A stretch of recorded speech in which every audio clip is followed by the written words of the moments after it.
The snake therapy YouTube may still be small, but what we've accomplished in 2024 has been pretty amazing. There are hundreds of reptile channels out there, so I'm pretty thrilled that people chose almost 60,000 times to watch something a little bit different. Content that explores the benefits that snakes offer our mental and emotional health, and about the ways we can increase their welfare and our own happiness by cultivating more empathy, compassion, and trust. 2024 has not been all sunshine and rainbows, but the hard stuff only makes you stronger if you can power through it and hold true to what you believe in. And for me, that's prioritizing the well-being of these misunderstood animals, recognizing their sentience and innate value in both our lives and the ecosystem, and the importance of sharing positive educational messages about how we can be better caretakers by constantly improving our knowledge base at every level of keeping. In the act of sharing with you, I've connected with some incredible people, focused my heart and soul into giving voice to some inspirational stories, and pushed myself to improve my own husbandry more than I ever have. So let's visit with each of the 9 snakes in my little family to see how they've fared this year, talk about where things are headed, and review some of the highlights of 2024 that prove the undeniable value of snake therapy. Let's slither on into it.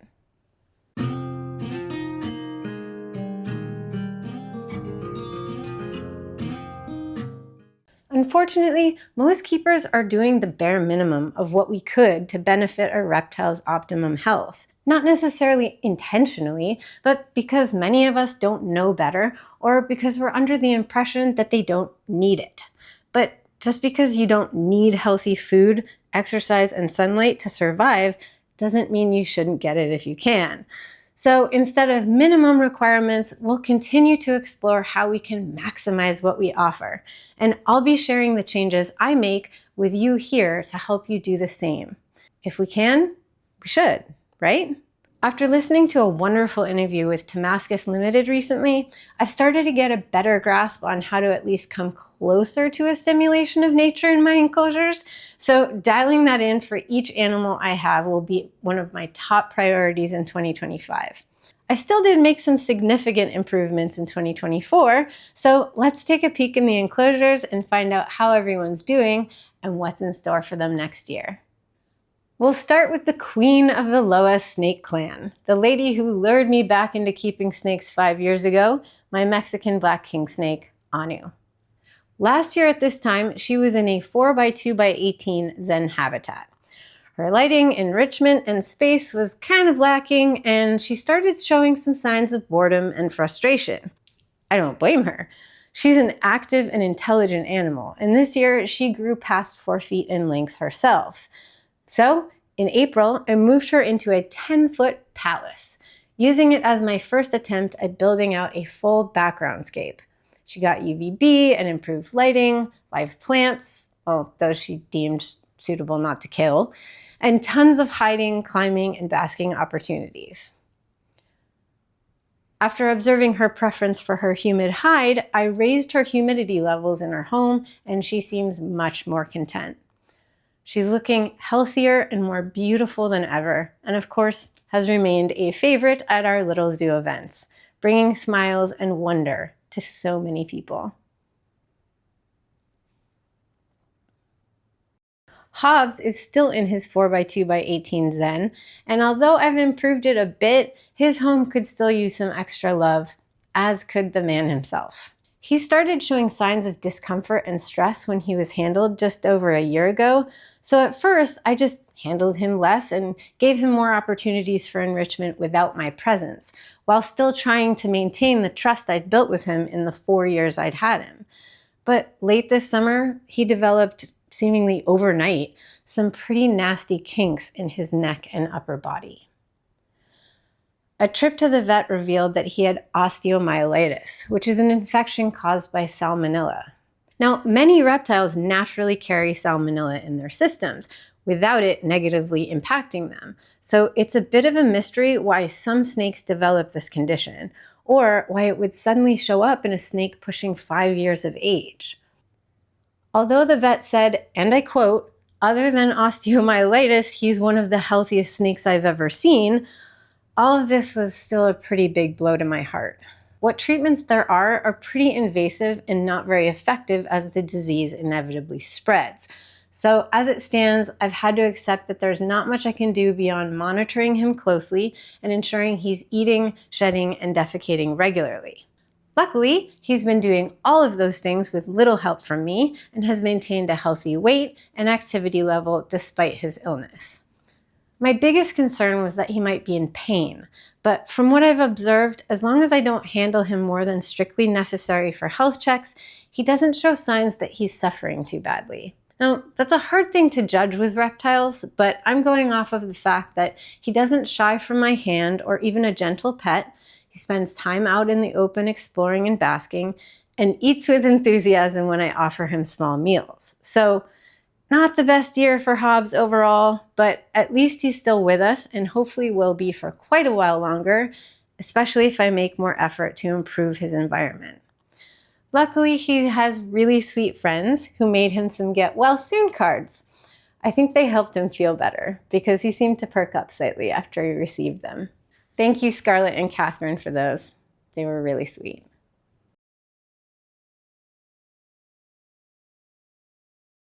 Helios is 5 years old and over 6 feet now, and although the size of his enclosure didn't change this year, it did get a major upgrade, from a pretty bland space to one with UVB, more natural branches, live plants, larger and more strategically placed basking shelves, and additional homemade rock hide. As he's aged, he's been less interested in hanging out with me, but I still love giving him more opportunities to express his natural behaviors and get a lot of joy out of just watching him do his thing.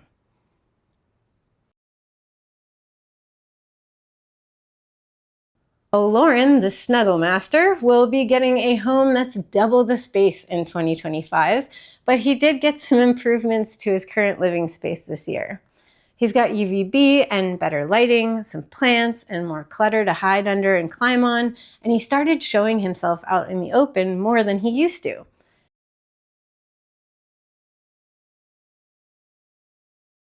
He even came out to me on his own once or twice, which is a complete 180 from his previous behavior.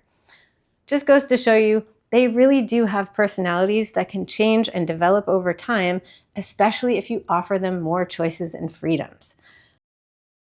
Most recently, he got this fancy basking ledge that doubles as a hide, and I'll be putting out a video on how I made that soon, so make sure you're subscribed so you can catch it when it comes out.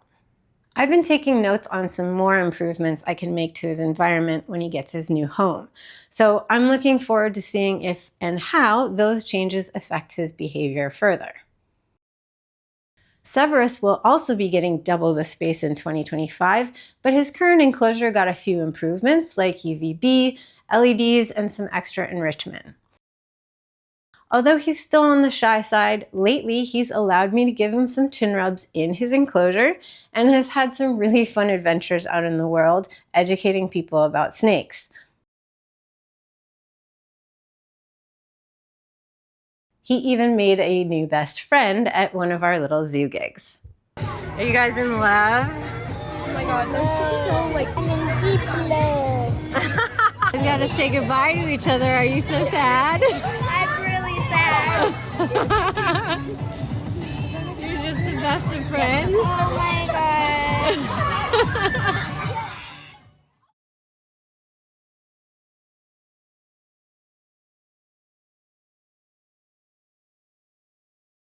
Nymeria got some more enrichment in her enclosure and better lighting and is about to get an awesome upgrade early next year, which I'm very excited about. There'll be a full build video or two on that one once it's completed. She still fits inside a tissue box, but she's grown a lot and will definitely benefit from more space. She's a curious and adventurous girl, and I can't wait to give her more. I mean, look at that face and tell me she doesn't deserve the world. Galadriel got a larger enclosure this year, going from a 2x2x12 to a 3x18x18 with lots of clutter and climbing opportunities, and she has come out of her shell in absolutely delightful ways. She went from a shy baby who refused meals to taking food like a champ, exploring actively, and regularly coming out to interact and engage with me by choice.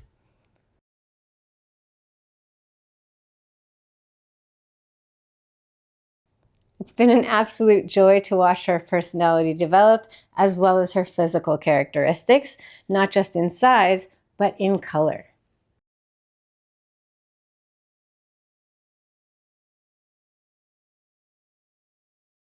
She's simply gorgeous. Zenith was brand new to me at this time last year, and although he's still quite comfortable in the amount of space he has, his enclosure is definitely lacking in the lighting department, among other things, so he'll be getting an upgrade early next year as well. I learned that I need to monitor and increase his hydration, not just his humidity, and it was getting him that helped me understand the value in using tools like iNaturalist and weatherspark.com to research real habitat data instead of relying on care guides for my husbandry.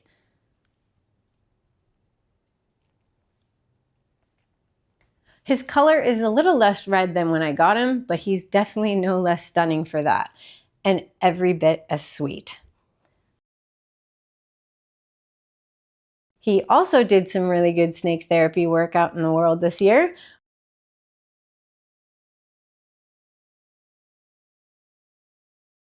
Snakes are the coolest pests. They are the coolest, aren't they?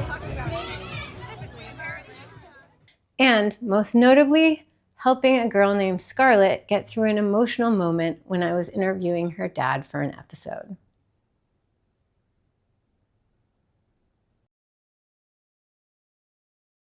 Last but not least, Elora, who was the latest addition to the family back in January, has had a very momentous year. I started her off in a 2x2 cube, which I was told would be too big for her, but just 8 months later, she went into a 4x2x2 with the works, and is happily hanging from the ceilings, basking under her UVB, and enjoying her mini bamboo forest. She's doubled in size and is, as ever, a goofball and an absolute beauty.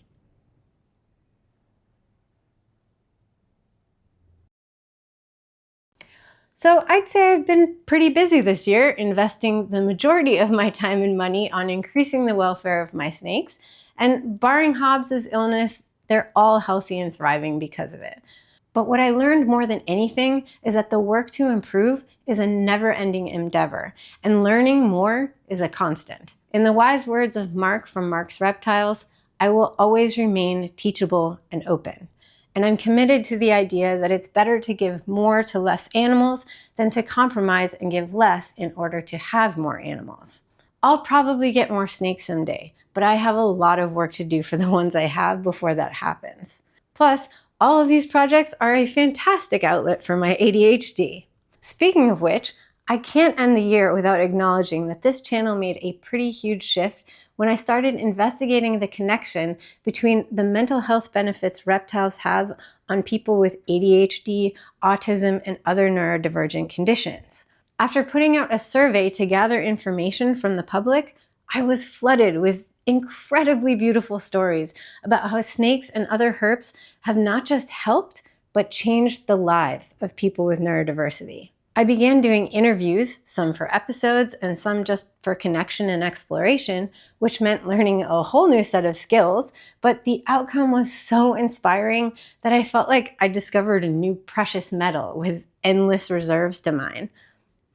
I now have about 130 responses to the survey and feel like I could explore this topic for years.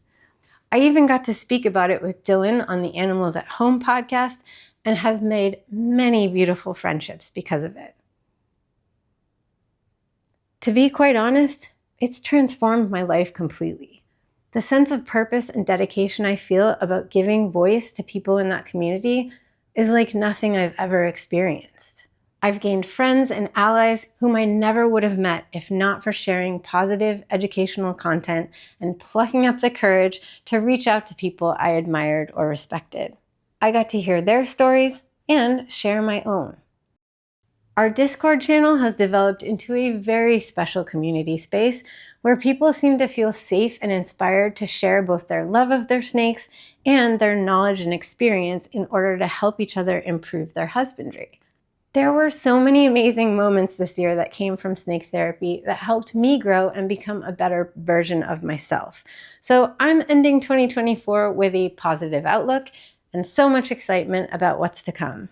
In 2025, I'm going to roll up my sleeves and push my limits even more. And if that inspires even a few more people, I'll call it a success. If you've gained anything from it, please give the video a like, join the Discord, and consider becoming a supporting member on Patreon to contribute to the mission. It's a ton of work to keep this up, but I truly believe that the herpetoculture community and their animals can benefit from more unique and positive content, and your support and viewership are what will keep that going here. I hope you're able to take a moment before the ball drops on the new year to appreciate the milestones you've hit, the challenges you've overcome, and the ways in which you've improved life for yourself and your animals. Thanks for being here, and I wish you all the happiest of New Year's.